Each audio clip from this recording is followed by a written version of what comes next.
कोरोनाचा हा धोका सध्या वाढत चाललाय आणि राज्यामध्ये कोरोनामुळे 4घांचा मृत्यू झालेला आहे। 24 तासामध्ये 86 नव्या कोरोना रुग्णांची नोंद झालेली आहे आणि सक्रिय रुग्णसंख्या जवळपास 510 वर पोहोचली आहे। कोरोनाचा धोका कसा वाढत चाललाय आपल्याला या आकडेवारीवरून दिसून येते। राज्यामध्ये 24 तासामध्ये नवीन 86 कोरोना रुग्णांची नोंद झालेली आहे। दिवसागणिक हा आकडा वाढत चाललेला आहे आणि मुंबईमध्ये सर्वाधिक 26 रुग्ण वाढलेले आहेत, तर मंगळवारी 4 जणांचा कोरोनामुळे मृत्यू देखील झालेला आहे। मृतांची संख्या एकूण 14 इतकी झालेली आहे।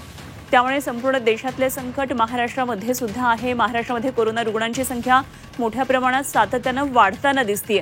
एकंदरीतच काय नेमकी कोरोना रुग्णांची ही स्थिती आहे, आकडेवारी नेमकी काय सांगते आणि पुण्यामध्ये काय परिस्थिती आहे जाणून घेऊया। आमचे प्रतिनिधी चंद्रकांत फुंदे सध्या आपल्याबरोबर जोडले गेले। चंद्रकांत, आपण पाहतोय देशभरामध्ये कोरोना रुग्णांची संख्या वाढत चाललेली आहे। काळजी घ्यावी प्रशासनातर्फे आवाहन करण्यात आलेले आहे। राज्यामध्ये मुख्यतः मोठ्या प्रमाणामध्ये मृतांची संख्या सुद्धा आणि रुग्णांची संख्या सुद्धा नव्याने नोंदली गेली आहे। काय पुण्यामधली परिस्थिती आहे?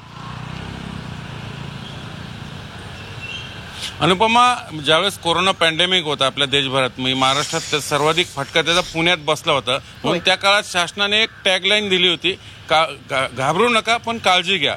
पण आता सध्या ती परिस्थिती नसली तरी पण नोंद घ्यावी लागते महाराष्ट्राला, कारण काल गेल्या 24 तासात 4 रुग्णांचा मृत्यू झालाय। ते जरी पुण्यातले असले तरी मुंबई परिसरातले, त्यामुळं काळजी घेण्याची गरज आहे। कोरोना साथ येते, जरी आपल्या सोसायटीमध्ये हर्ड इम्युनिटी आली असली कोरोनाची, तरी पण जे विकर पेशंट आहेत त्यांची प्रकृती नाजूक आहे, त्यांच्यासाठी हे धोका आहे। म्हणून जुन्या काळात आपल्याला मास्क लावावं लागायचे, आता तशी परिस्थिती नसली पण ज्यांना सर्दी खोकला आहे त्यांनी स्वतःहून घरी बसावं, हेच सध्या तरी प्रशासनाकडे सांगितलं जातं। राहिला प्रश्न पुण्याच्या आकडेवारीचा, पुण्यात आज मी त्याला 121 रुग्ण आहेत, त्यातले 94 रुग्ण सक्रिय आहेत आणि 83 रुग्ण घरीच उपचार घेत आहेत, तर 10 रुग्ण विविध हॉस्पिटलमध्ये त्यांच्यावर उपचार सुरू आहेत। अशी सध्याची पुण्याची परिस्थिती आहे आणि एक 804 टेस्ट घेतलेले आहेत। म्हणजे थोडक्यात जर टेस्टिंग वाढवलं तर रुग्णही वाढणार आहे, कारण कोरोना आता थोडा सर्दी खोकल्यासारखा झालाय असं डॉक्टरांचं एक सध्याचं निरीक्षण आहे। पण तरी पण जे विकर पेशंट आहेत त्यांनी काळजी घेण्याची गरज आहे।